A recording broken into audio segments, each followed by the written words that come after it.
കല്ലടിക്കോട്ട് കരിമല മാവ് ചുവട്ടിൽ നിർത്തിയിട്ടിരുന്ന ഓട്ടോ കാട്ടാന തകർത്തതുമായി ബന്ധപ്പെട്ട ഒരു റിപ്പോർട്ട് കൂടി വരുന്നുണ്ടായിരുന്നു. ഈ ചൂരക്കോട് സ്വദേശി സുരേഷിന്റെ ഓട്ടോയാണ് ആന തകർത്തതെന്ന് മനസ്സിലാക്കുന്നു. ഈ വാർത്തയുടെ വിവരങ്ങൾ കൂടി.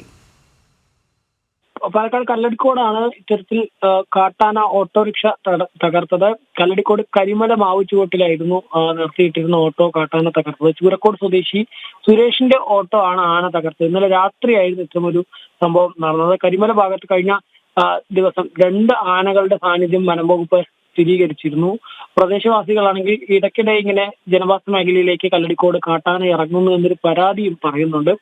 അടുത്തിടെയാണ് ഈ കല്ലടിക്കോടിനൊക്കെ കുറച്ച് മുൻപായിട്ടുള്ള പ്രദേശത്ത് കാട്ടാന ആക്രമണത്തിൽ യുവാവ് കൊല്ലപ്പെടുന്ന സാഹചര്യം, അതായത് മുണ്ടൂര് യുവാവ് കാട്ടാന ആക്രമണത്തിൽ കൊല്ലപ്പെടുന്ന സാഹചര്യം ഉണ്ടായിരുന്നത്. അന്ന് തന്നെ ഈ കല്ലടിക്കോട് മേഖലയിൽ ജനവാസ മേഖലയിൽ എത്തിയ കാട്ടാനയുടെ ദൃശ്യങ്ങളും മറ്റുമൊക്കെ ആ കല്ലടിക്കോട് പ്രദേശത്തെ ആളുകളും പുറത്തുവിട്ടിരുന്നു.